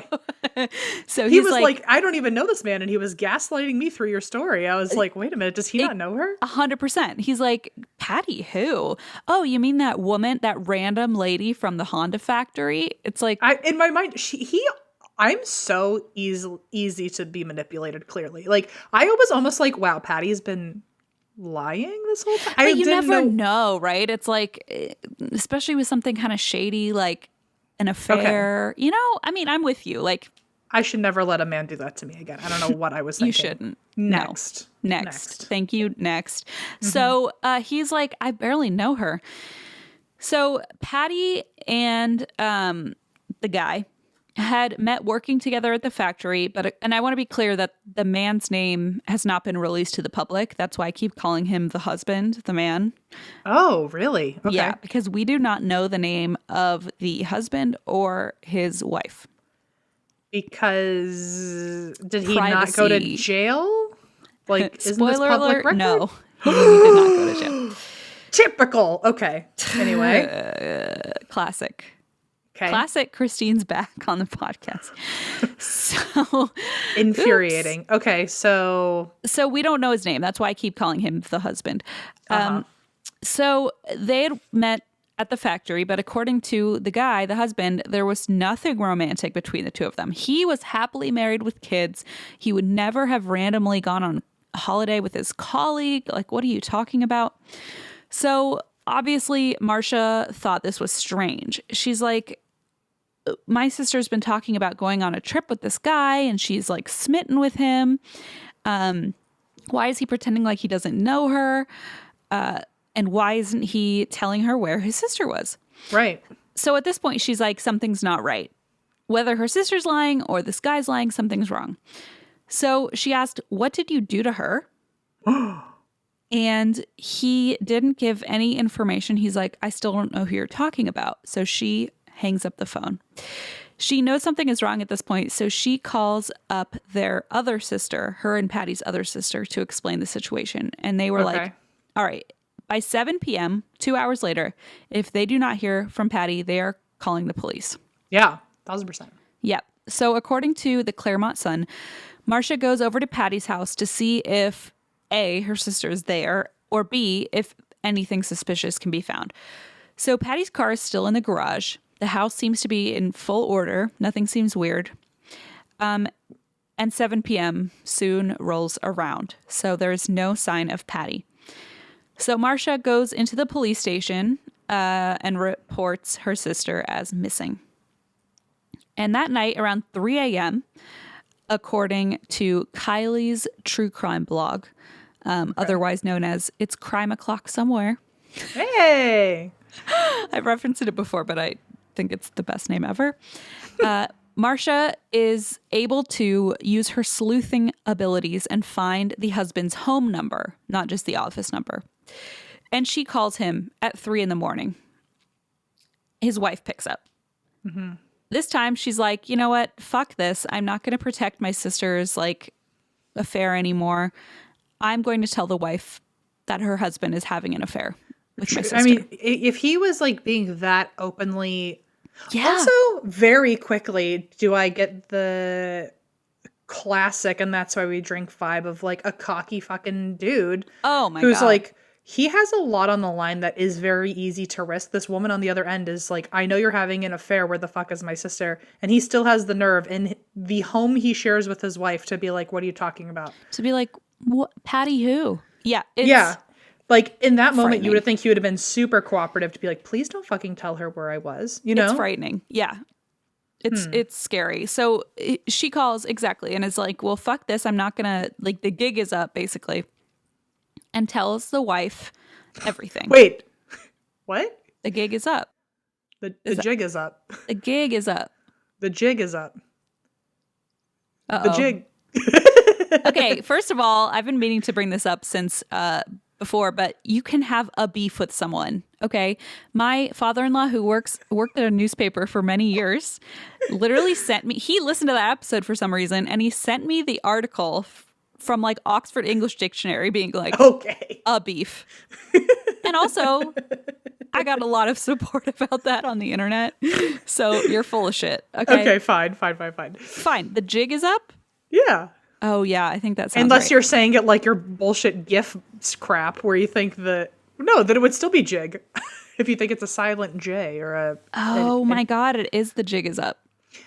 You don't realize how long it took me to realize it's not nip it in the butt. So it's okay. We all make mistakes. Okay, fine. The jig is up. The gig is up? What did I say? The gig? Thank you for correcting me. That would have been so awkward. It's okay. The jig is up, but you can have a beef with someone, okay? You have a beef with me, clearly. So I do. Okay. Look it up. I believe you. I don't need to look it up. You don't believe me, but I'm going to send you an article later about it. Oh my God. Okay. Have a beef with someone. You can. I'm going to look it up. Look it up right now. I have a beef with you, meaning beef is meat from a cow. It's also a word for a complaint. If you have a beef with someone, okay, it worked. Vocabulary.com says if you have a beef with someone, so does grammar.com. You're not sharing a steak. You have a gripe. Okay, thanks, vocabulary.com. Okay, or you could be sharing a steak. Like, don't make that call. Whatever. We would never share a steak. Let's be clear. You can certainly have gripes. You wouldn't share a steak with anyone. So to be clear. Okay, the jig is up. The gig. You're right. GIF. Okay. It's.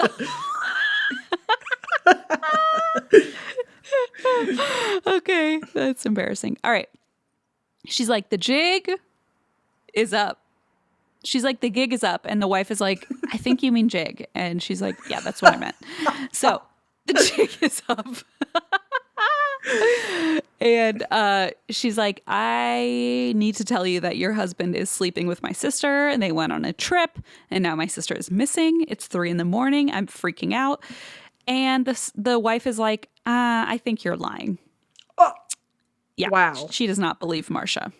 Hey, if I almost got gaslit by that guy, I imagine being married to him has really done a number on her psyche. Good point.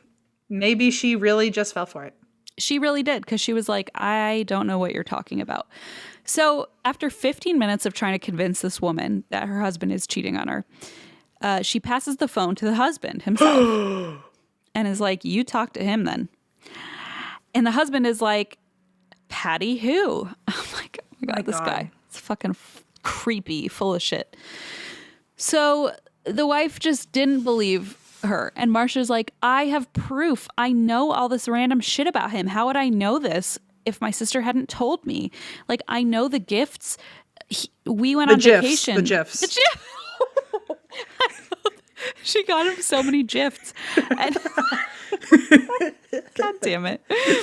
She bought him so many gifts. We went on holiday to Florida and we went to the Hard Rock Cafe and she was like, we were on vacation and we went to the Hard Rock and she bought him a t-shirt. Like, I know all this stuff about him. And the wife is like, I don't know. I don't think I believe you. So the husband's on the phone. He's like, I don't know what you're talking about. I would never have a relationship with my colleague. 45 minutes later, the phone call ends without any more, information, confirmation. Sure. So the next morning, police begin their investigation into Patti's disappearance. They visit her house, but like when Marcia went, there's nothing that looks out of place. It doesn't look like she's been forced out of her home. It doesn't look like there's been a break-in. All her clothes, all her items of value, everything is as normal. So they did take her computer and her financial records, and they interviewed her coworkers. So it was discovered that on the final day before she supposedly went on vacation, Patti had hitched a ride to work with a friend, which was odd. She didn't drive herself to work that day. And it was confirmed that she left the Honda factory at 19 seconds past midnight. That's so specific. Very specific. So this was like on security footage or whatever. So we have the exact time she left. What happened after that is where everything goes kind of up in smoke. Nobody knows. But it does seem strange to the police that she would just leave her daughter, her 7-year-old daughter, alone with no reasoning or phone calls or anything. So the guy, the husband, tells police he left the Honda factory around the same time that Patti did and arrived home at 2:30 in the morning. Okay. What was he doing that whole time then? Right. So that's like a big gap, right? That's like a 2.5 hour gap. 2.5 hour gap. So apparently he was driving his friend home in Kenton, Ohio, and they stopped at Burger King for dinner. And they were like, but that shouldn't take you 2.5 hours. How intense of a conversation did you have at Burger King? Or like how many never drove off? Specific instructions did you have for your He was burger? like, the line at the driveway was so long. The drive-thru was insane. That's literally what he said. A 2.5. Sorry, literally the last time I came home from an airport, Eva picked me up and we went to Taco Bell and the line was going to take 3 minutes. And so I said, Eva, take me to a different Taco Bell. If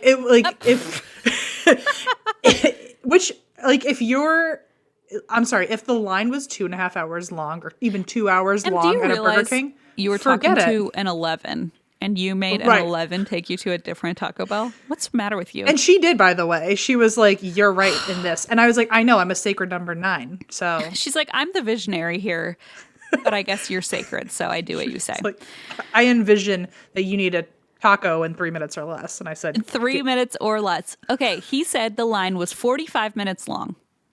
He's like, I was stuck in line for 45 minutes. Then I drove my friend off and then I headed home. So sounds what like was bullshit. going on at this Burger King? Like, it sounds like an In-N-Out experience. It does. Like, he might as well have said In-N-Out and it would have made a little sense. A little bit. So the husband tells police he spent his weekend at home with his wife and kids, not in Canada. But he did say he did go on a brief fishing trip the following week. So they interview the wife.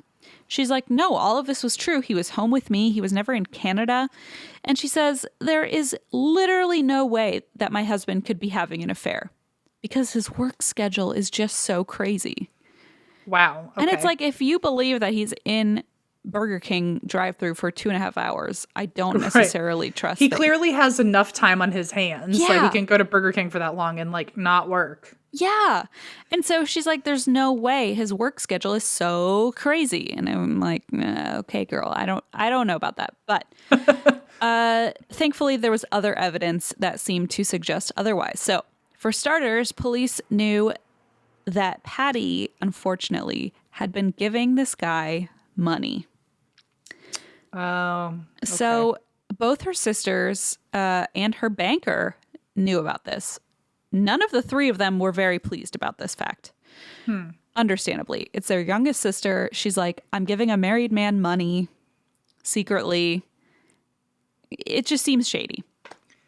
It's not good. It's not good. So they dated for a year.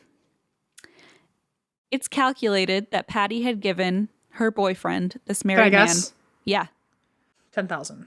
$90,000 In a year? in a year. Hang on. What is 90,000 divided by 365? That's $250 a day. Holy shit. Are you fucking kidding me? Like, that's not, I don't even know what color is past red, but that's a flag. That's a big fucking flag. He's got to be going to Morton's. Why is he going to fucking Burger King waiting in that line? You got to get that. If you're making $250 a year by dating somebody secretly, A day, like, not a year. Yeah, you can afford to not be sitting in a Burger King line for 2 hours. That's what I'm saying. Like, what are you doing? Or like working at a Honda factory. Like, yeah, you don't need to have a job at all. You're a kept man. Wild.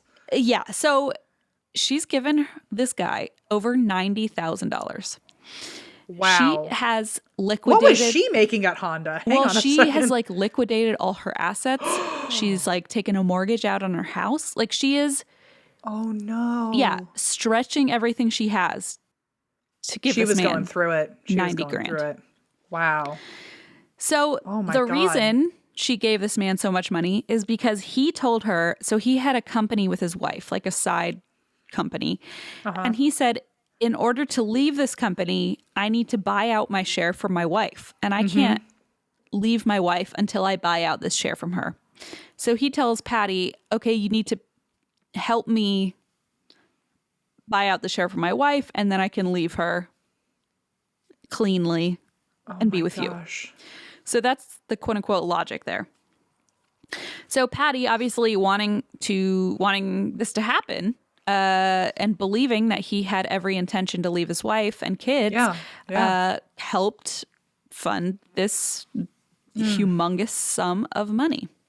Oh my God. Yeah, she withdrew. So, like I said, she took out a second mortgage on her mortgage on her house. She cashed in her stocks. She withdrew $30,000 from her 401k, and all of that amounted to over 90 grand. And something makes me think that he also made her pay for that fucking trip to Canada. Like he was like, I can't afford it after. And the Burger King. My Whopper is so expensive. Yeah, right. Fucking bullshit. So when Patti's family finds this out, predictably, they were not supportive of this. Patti told them, don't worry, he's going to repay me. He has plans to repay me 2 days after we get back from Canada. Oh, Patti. Yeah. So this is a humongous, like you said. Which shows intent, by the way, right? Exactly. Like, that's the motive. Because he's like, the deadline for me to get this to you is 2 days after Canada. So, like, come with me to this log cabin away from everybody. Canada, and in 2 days, you can expect all your money, except psych, no, you won't. I have to kill you first. Yeah, basically. Yeah. So when Marcia, the sister, tells police, like, well, she gave him all this money, but she said he was going to repay her 2 days after they got back from their trip, police are like, ding, ding, ding. That's the motive. Exactly. So according to a blog spot, get this, it's called Dark Matter 69. I feel like we need to do... I'm sorry, did you or did you not have an online AIM relationship with him when you were I'm Always Crazy 444? Did rice pudding 9 have something to do with Dark Matter 69? Okay, we have to do the numerology on all of those screen names and see what the fuck our screen names say about us, because I'm sure it's I vow to you, the next episode we record together, I will have the numerology for your screen names. Easy. Oh my God. Okay, but remember, I'm always had a Z in it. I'm not going to remember that. Actively, I'll choose to not remember that. Hang on. I'm literally opening up numerology so I don't forget later. I'm always... Yeah. Jesus, crazy. Was it like 3 Ys? No. 444. Just 3 4s. Okay, got it. Just 3 4s. Okay. Can't wait to look that up later. Okay, continue. I'm so scared. So according to that awesome blog by my friend, I mean, somebody I don't know, named Dark Matter 69. My ex-boyfriend. The one from algebra with a bell curve. According to that blog, during the search of Patty's home, police had found a bunch of those paper money bands that go around stacks of cash. So at this point, they were like, well, shit, she was giving him cash. So we can't link this to him because he never deposited it into his bank account. You can never trace it, yeah. So they can't trace it. And she never got a receipt. She never got a contract. Like, even though it's literally $90,000, there's just no way to trace where it went. All they can tell is that she took it out of her bank account and gave it to somebody in cash. It makes me feel like he's done this before for it to... Yeah, like he knows what he's doing. I feel like even if I know, like, don't leave a paper trail, I don't even know what that really means. Like, I'm definitely creating a paper trail when I'm trying not to. Yeah, I'm like, an away message isn't a paper trail, right? Like, it's not paper, technically. Yeah, I feel like even if I were trying to be smart about a crime... If it were my first crime, there's no way I would get away with it. I would be so dumb. I would text everybody about it and be like, well, it's digital. Like, I don't know. I feel like, exactly. Like, this is wild how easily he's getting out of this shit. Speaking of which, he says, I never got any money from Patti. Again, he's like, Patti who? Like, okay, it's infuriating. And they couldn't prove it. They could not prove it. So he's just saying, I never got any money. And her sister is like, he got 90 grand. So when the police interview all the friends and sisters, they got more disconcerting information. So unfortunately, to the husband's dismay, if more people knew about their relationship than he thought. So when he's saying like, oh, Patti who, he thinks, oh, no one will catch me on this. But like people at work are like, yeah, we knew they were seeing each other. Like he underestimated that people kind of knew. Again, it's that over cockiness. He thought he was hiding it well and he wasn't. And he wasn't. And people were like, well, duh, like we could tell they were dating. So according to Chilling Crimes, Patti told one of her friends at work about the relationship. And she also told her two sisters and her best friend. And then the people at work at the factory also suspected this. So Patti's sisters and best friend revealed that the husband had told Patti, remember their trip to Canada? I sure do. He had told Patti, don't pack any clothes. Don't pack anything. Forget it. He said, I don't want you to draw any attention to our relationship at work. So when we get to Canada, we'll buy you all new clothes, like Pretty Woman style. We'll buy you all new outfits. Don't even worry about it. Don't bring any... I'd be like, joke's on you. If we're leaving for the weekend, I'm bringing 10 pairs of underwear. You're an idiot. Like, so apparently she brought a small teal bag with blue lingerie, and that's all she brought with her. Bold. Okay. Bold. So the husband seems to be on high alert when talking about this trip. Like, he doesn't want anyone at work to get suspicious that they're going on vacation together. And he took all these precautions, like don't bring any suitcases, don't bring any luggage. We don't want anyone to know.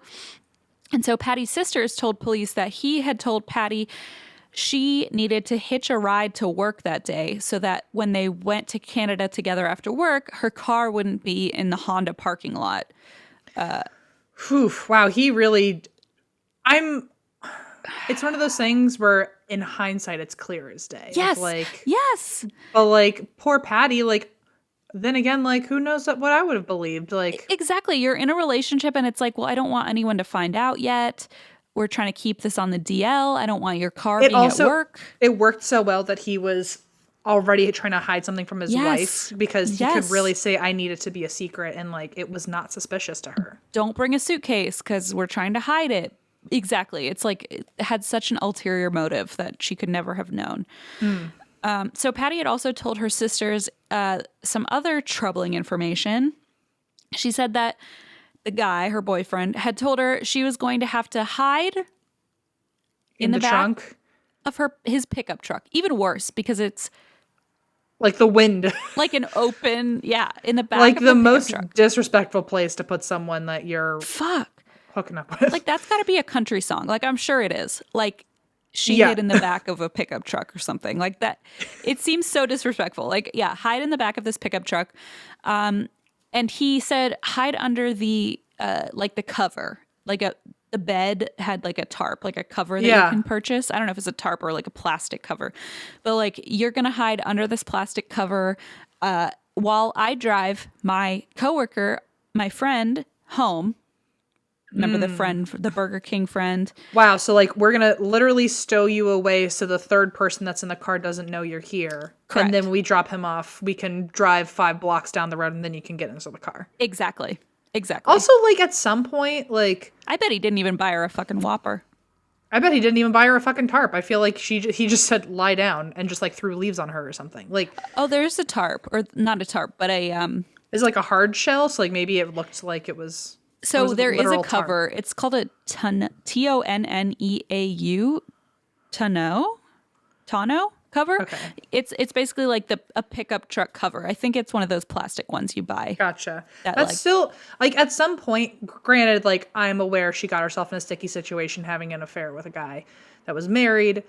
But like at some point, even though like not everything you're doing is super tasteful or moral, like you have to look within a little bit and be like, he's literally like hiding me in the back of a truck. Like I would feel okay, really but think sad. about it too. She's in her 20s. Like, I feel like the stupid shit I've done for people I like had a crush on or thought that like. Oh, I'm totally not judging her. I've done a lot dumber Yeah. things. I'm just trying to put myself in her shoes of like, I wonder what she was thinking. Like I would have felt so sad. I would have probably still fucking done it, but I would have been like, same.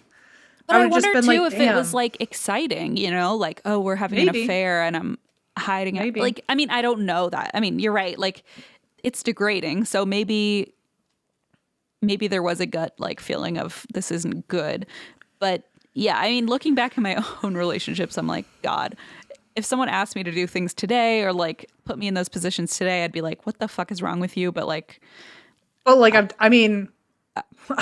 told done you some it. of I've told you some of the things I've done for someone who was 1000% not worth for a fraction quote-unquote of my time. love, right? Yeah, exactly, right. Exactly. So yeah, who knows what she was thinking? Obviously, her older sisters and friends were like not having it, Right. but they just couldn't stop it.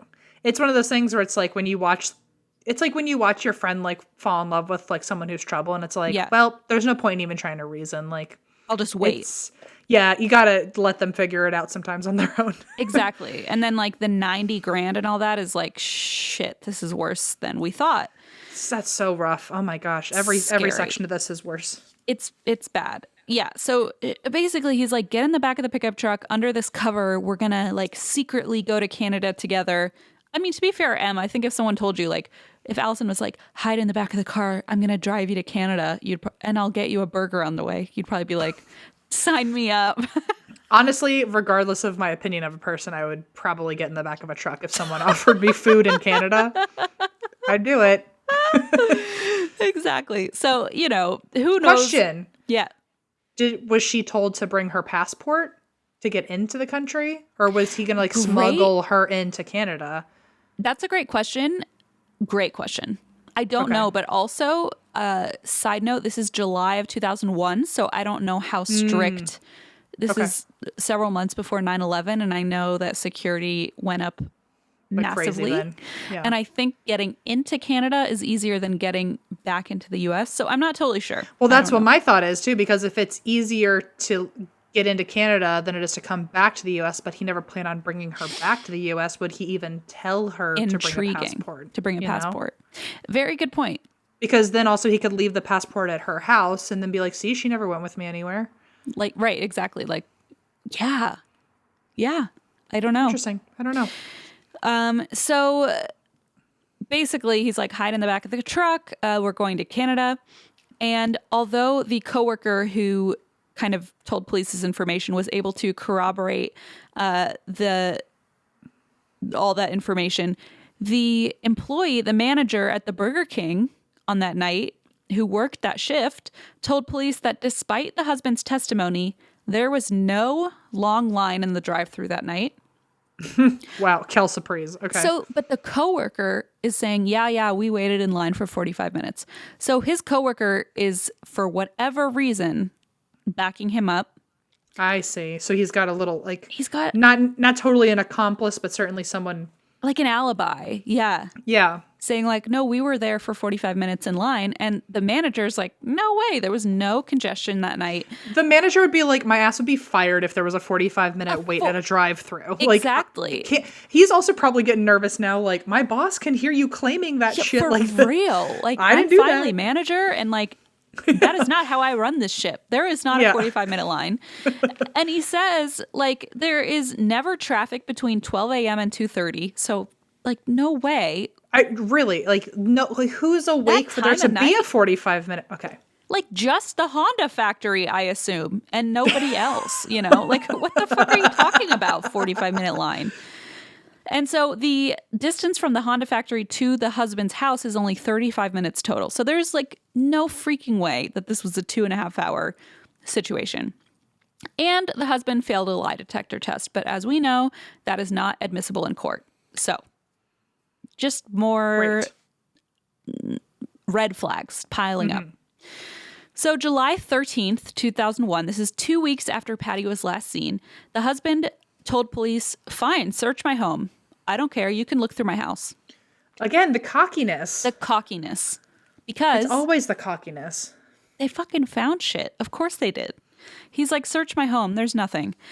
And even if I wasn't part of a crime, I would be terrified for my place to get searched because I'd be like, yo, they're going to find everything here. Somehow a magical little evil fairy is going to put all of the evidence in my bedroom. There was literally a TikTok I saw today of a guy being like, every time I get pulled over, I think like there must be a warrant out for my arrest that I don't know about. And I'm like, that's me. Like every time I walk through a beepy thing outside the store, I'm like, I must have shoplifted $800 worth every of time I go through TSA in at an airport, I'm like, they're gonna find all 20 guns on me. I accidentally packed a bomb and I forgot. Yeah, right. Exactly. And I get so scared.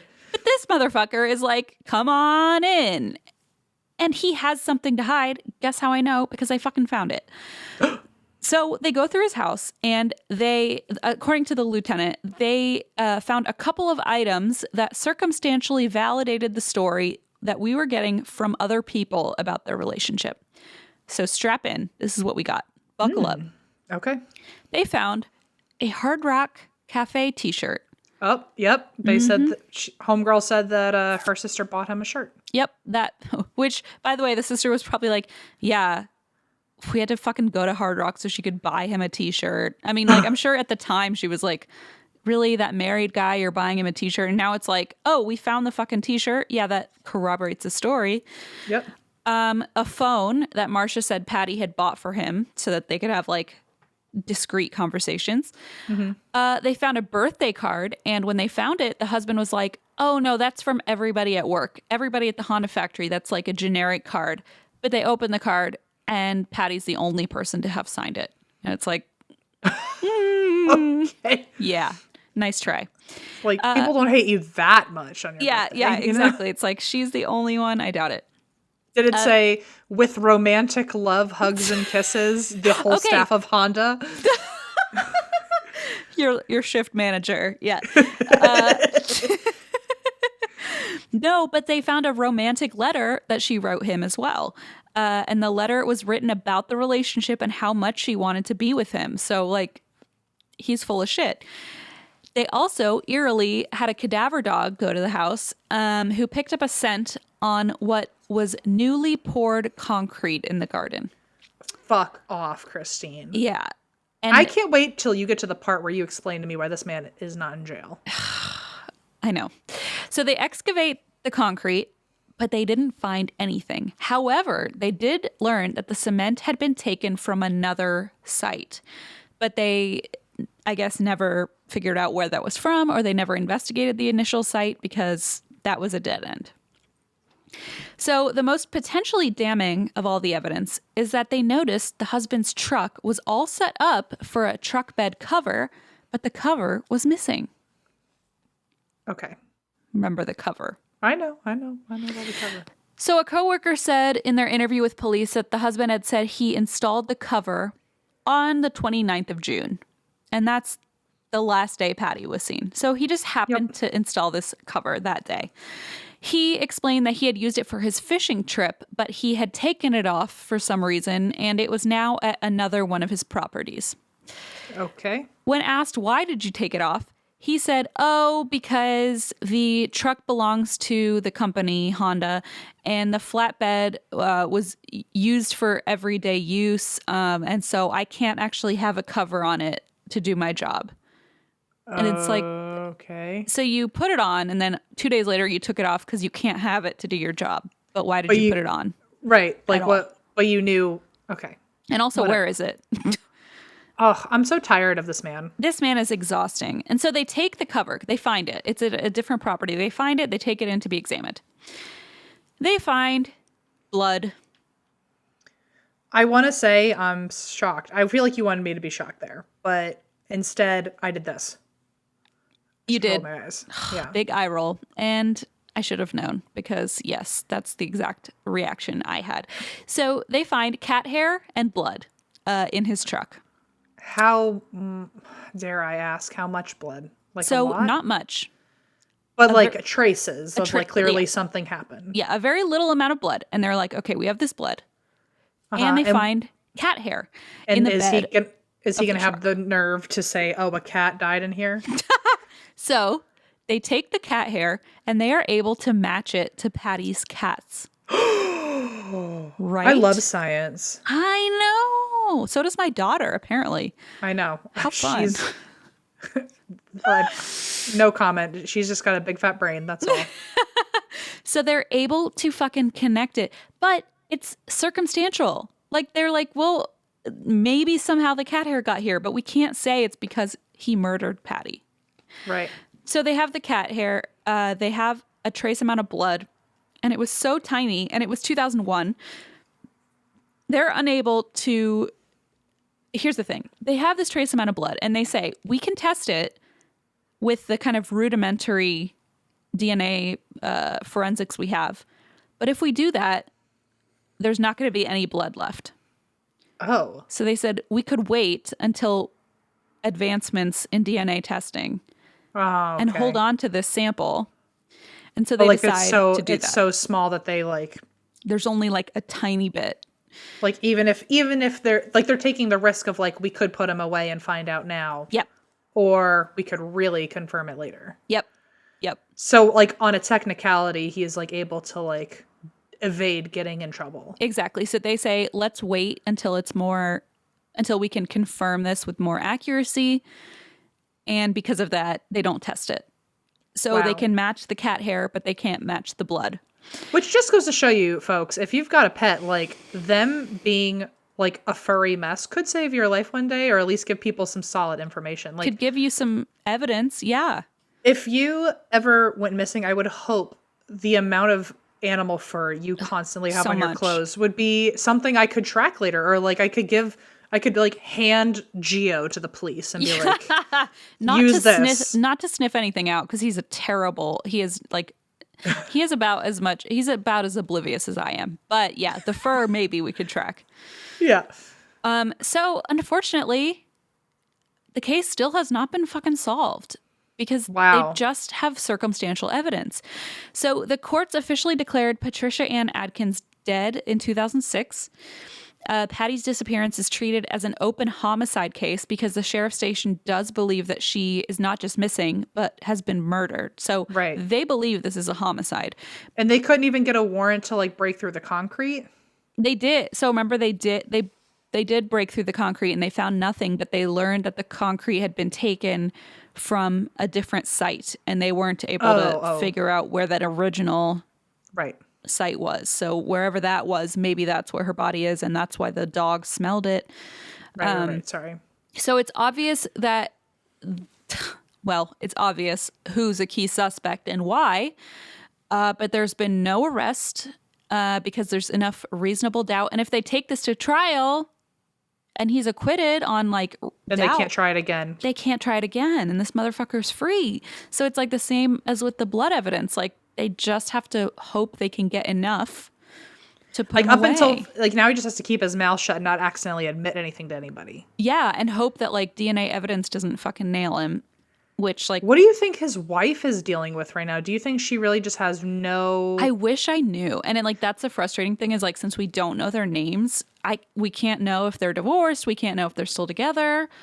Girl, if you hear this, divorce him, please. Or I don't know, but do it sneakily so he doesn't know what's going to happen. Or just like tell us what you know. Tell the police what you know or something. I mean, like to be so confident when the sister called and she was like, he's not having an affair. Like there's nothing, like he's A-okay in my book. But then to like see all of that evidence, Right. like, oh, we're just friends. I barely even know her. And then it turns into we're just friends to romantic letters to her blood is in my truck. Like, Yeah, her What? cat hair is in my truck. I mean, and like it became very clear they were having an affair. So whether she was murdered by him or not, they clearly had a relationship. So he was lying about that at the very minimal, at the very least. So yeah, who knows what she did in response to that information. I'm very curious. But we don't know yet. I say yet because I'm hopeful that we can eventually get to the bottom of this. This blood is apparently still in the lab. So I'm hoping that the family or whoever is able to kind of push for, because now it's been 21 years. Like there's been so much advancement in DNA testing. I'm hoping that they can get this tested. But Patti Adkins, for what it's worth, would be 49 years old nowadays. She's described as by the Charlie Project as a Caucasian female, 5'8" tall, 120 pounds, pierced ears, pierced belly button, and a tattoo of bluish green flowers placed horizontally on her lower back. At the time of her disappearance, she was wearing steel-toed sneakers and an all-white Honda work uniform consisting of pants and a long-sleeved shirt with 2 red outline patches on the upper chest. One of the patches says Patti, with an I, and the other says Honda of America. She was carrying a small teal-colored duffel bag, a maroon coin pouch, and a keychain with her Honda identification card. Jeez. As for the husband, swiftly after Patti's disappearance, he quit his job at the Honda plant. And that's all we know. We don't know about his relationship with his wife. We don't know anything. If he moved, we don't know anything else. Obviously, justice needs to be brought to Patti's family. McKaylee, who's now 27, commented in an article by ABC that, quote, "It's been a challenge growing up going through 15 Mother's Days without a mom, 15 birthdays without a mom. We want closure. I hope someone will let us know what happened." And if you have any information on Patti Adkins' disappearance, again, this is from this is an Ohio case, you are urged to contact the Union County, Ohio Sheriff's Office at 937-645-4110. Wow. And that is the case of Patti Adkins. Wow. 15 years. That's, well, whenever that statement came out. That's so sad. I know. So That poor girl. it's one of those where I'm like hoping one day I wake up and Twitter is like tagging me in a bunch of stuff saying, I feel like with the hey. power of TikTok, all it would take is one person who works at that Honda place to be like, I remember him, you know? Yeah, I feel like I have something some could- intel. Yeah. Yeah. You never know how little like one observation can turn into something bigger. So Wow. see something, Well, say something. see something, say something. That's all. That was a good story. It did some good storytelling. Yeah, thank you so much. I figure I'd start with like not a super duper long one, but still, you know, a powerful one, and hope we can get some closure someday. We'll see. Yeah. Well, I'm glad you're back, Christine. Oh, I missed you. I missed you. I'm just happy to see you again. I feel like every time someone else was on, I was nervous that I needed to like be the ringleader. And now I feel like I can be like, no. I've got my fellow Gemini here to just stir chaos. Don't worry, So Christine will start to, if there's any silence, Christine will fill it. It's okay.